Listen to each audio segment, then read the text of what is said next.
The Baer Fax is excited to take you around Minneapolis to see some of its amazing sights, from the Sculpture Park, highlighting some of America's most important contemporary artists, to inside the Walker Art Center, where we'll be taking a behind-the-scenes look with the new director, Mary Ceruti. In addition, we'll also be interviewing Angela Two Stars, the newly commissioned artist whose work will be on view this fall here in the Sculpture Park.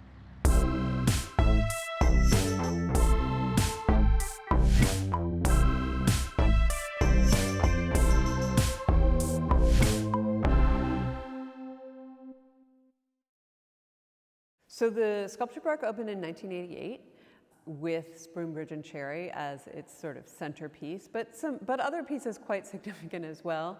The Martin Puryears at the entrance are, also, significant, and then was renovated in 2017. Many sculptures were added at that point, including Katharina Fritzsche's Han Cock. And pieces have been added throughout the years, but that was a pretty significant addition and renovation. It has, especially in this last year, provided a space of respite and connection for people. I would say the Walker learned a lot through the process of acquiring and eventually dismantling Sam Durant's scaffold. A lot of it had to do with this sort of where the blind spots were and making assumptions about how audiences might receive a work. It was quite hurtful and damaging to our relationship with the Indigenous community, and quite harmful to the Indigenous community, frankly. We would never want that to happen again, but in the wake of that, we've made changes. There's always that question about, do you change the policy or do you change hearts? And I would say the answer is both.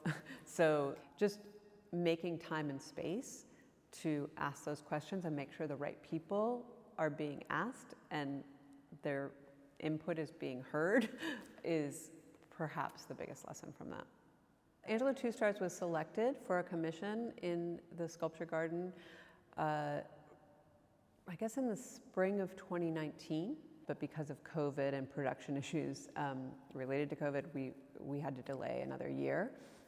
We worked with a group of Indigenous advisors, artists, curators, knowledge keepers, who both helped the Walker develop an open call that went out to communities. It was really an international call, but we did a lot of, we did workshops in communities in North Dakota and outstate Minnesota, and encouraged proposals from, specifically from Indigenous artists. And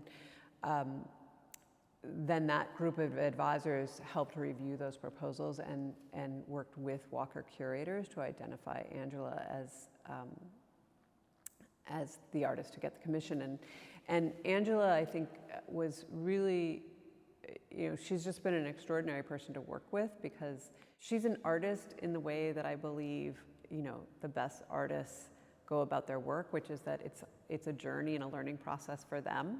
I think the installation is extremely generous in the way that Angela has brought forward sort of her own relationship to the Dakota language and sharing that with both Native and non-Native people through the Sculpture Garden. I think we're all going to benefit from that.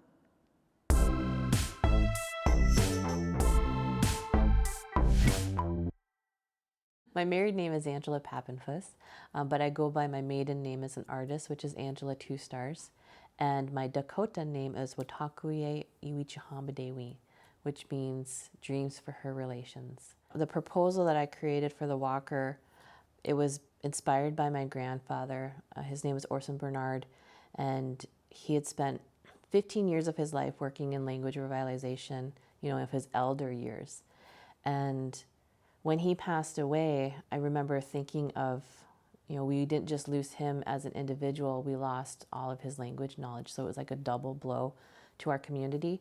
And so when I was thinking of a proposal for the Walker Indigenous Arts Commission, I was inspired by my grandpa. And I remember thinking of his legacy and what a legacy to leave behind. And so I created this proposal, and I got selected as a semi-finalist, and that was super exciting. I got to develop a full proposal. and then submitted my full proposal, and then I was informed that I was selected, and that was just amazing. Like, oh my gosh, I actually get to do this work now. And the next thought I had was, oh, this is going to be connected to that other piece. But what I realized in that moment was that my work had a responsibility for healing of a community that had been harmed by another piece of art that had previously been there. And I felt a lot of responsibility to do that. And I was glad that my work was going to potentially be something that would heal this community that had been harmed. And, you know, through sharing my language journey, through sharing my artwork, I would represent these speakers and so much of our language that's connected to our identity. And that was going to be like in this very, you know, visible place in the Walker Art Center in the Sculpture Garden. And to see the reaction from the elders that I've interacted with and shared the work and received, you know, feedback and input by, to see their response to this work has been the most rewarding experience for me, is because I show them my work. I say, this is, you know, I want your input. So to see those responses and know, like, that's why I'm doing this work, that's who it's for.